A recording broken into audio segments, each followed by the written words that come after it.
Hai. Assalamualaikum warahmatullahi wabarakatuh dan selamat pagi cikgu ucapkan kepada anak-anak murid cikgu tahun 5.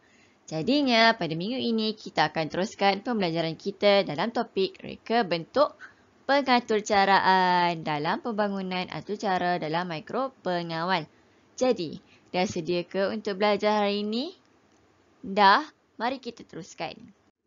Ingat lagi tak fungsi perkakasan? Perkakasannya telah kita belajar pada minggu lepas. LED, klip buaya, pembas, motor servo, papan mikro pengawal dan sebagainya. Ingat lagi tak? Pada minggu ini kita akan belajar menggunakan perkakasan ini juga. Jadi kamu kena ingat fungsi perkakasan tersebut supaya dapat memudahkan kamu untuk belajar pada minggu ini. Okey, jadi standard pembelajaran kita pada hari ini ialah menghasilkan carta alir kawalan perkakasan yang mengeluarkan cahaya, bunyi dan pergerakan. Perkakasan apa yang dapat keluarkan cahaya? Perkakasan apa yang keluarkan bunyi? Perkakasan apa yang keluarkan pergerakan? Jadi itulah fungsi kita belajar pada minggu lepas. Apakah fungsi perkakasan yang kita gunakan untuk perisian pengaturcaraan? Jadi, tajuk kita pada hari ini ialah menghasilkan carta alir projek. Okey, ayuh kita bina pagar keselamatan. Okey, untuk projek kali ini kita akan bina projek reka bentuk iaitu membina pagar keselamatan yang melibatkan pengaturcaraan. Kita perlu kena pasti dahulu perkakasan pengaturcaraan yang diperlukan untuk menghasilkan projek tersebut. Sebelum tu cikgu nak kamu rujuk buku teks muka surat 52. Cuba kamu baca dialog tersebut dan kenal pasti perkakasan yang bakal kita gunakan dalam projek. Berdasarkan dialog tersebut, dia ada nyatakan perkakasan apa yang kita perlukan untuk membina pagar keselamatan ini. Berdasarkan dialog tersebut, kita dapat kenal pasti perkakasan yang akan digunakan iaitu antaranya ialah perkakasan yang cikgu tunjukkan berdasarkan gambar ini. Ini merupakan antara perkakasan yang kita akan gunakan. Yang pertama, kita akan gunakan papan mikro pengawal microbit. Kat sini. Papan mikro pengawal dia. Kemudian kita akan gunakan motor servo untuk gerakkan tiang pagar.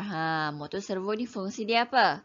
Gerakkan bersudut sehingga 360 darjah. Dia berfungsi untuk membuat gerakan bersudut sehingga 360 darjah. Kemudian LED merah dan hijau boleh digunakan sebagai arahan bergerak dan berhenti. LED merah untuk berhenti, manakala LED hijau untuk arahan bergerak. Kemudian pembas digunakan untuk amaran bagi pejalan kaki. Ini merupakan antara perkakasan yang akan kita gunakan untuk menghasilkan projek. Projek apa? Projek pagar keselamatan. Seterusnya kita akan teruskan dengan menghasilkan carta alir projek. Sebelum kita lihat carta alir tersebut, kita kena tahu dahulu proses projek pagar keselamatan kita. Yang pertama, ketika tiada kereta, lampu LED merah menyala dan palang ditutup. Kemudian, ketika kereta ingin lalu, switch ditekan. Kemudian, lampu LED hijau akan menyala dan pembas berbunyi. Pembas berbunyi ini untuk bagi amaran kepada pejalan kaki.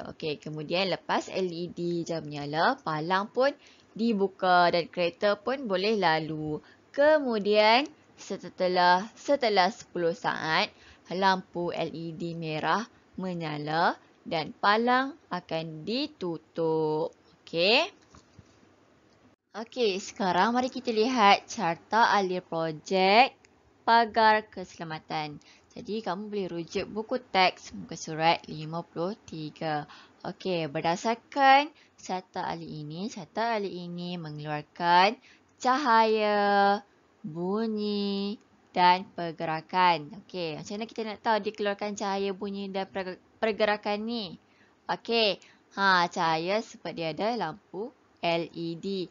Bunyi sebab dia ada perkakasan apa? Pembas. Dan pergerakan sebab dia ada palang. Okey, palang ni lah dia akan gerakkan tutup ataupun buka. Okey, yang seterusnya terdapat struktur kawalan pilihan jika switch ditekan, palang akan dibuka.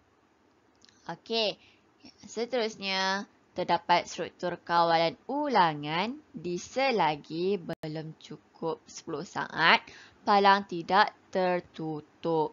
Jadi, mari kita lihat carta ahli projek tersebut. Mulakan dengan perkataan mula. Kemudian, lampu LED merah bernyala. Kemudian, palang tutup. Okey, switch ditekan. Kalau tidak, dia akan pergi ke atas balik, lampu LED merah bernyala, palang tutup. Apabila switch ditekan, lampu LED merah akan dipadam. Kemudian, lampu LED hijau bernyala, palang pun terbuka. Kemudian, pembas berbunyi. Okey, sudah 10 saat. Kalau belum, dia akan ulang balik. LED merah dipadam, LED hijau bernyala, palang terbuka, pembas berbunyi. Kalau dah cukup 10 saat, kalau ya, lampu LED hijau akan terpadam. Kemudian, lampu LED merah bernyala, palang pun tertutup, pembas berhenti berbunyi dan tamat.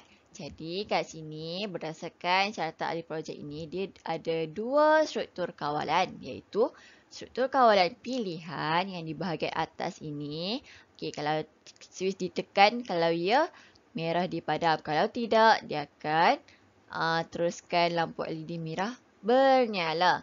Okey, manakala struktur kawalan ulangan di bahagian bawah ini sudah 10 saat. Kalau tidak, dia akan ulang bagi cukup 10 saat. Kalau ya, dia akan teruskan dengan LED hijau terpadam. Okey. Jadi, ini merupakan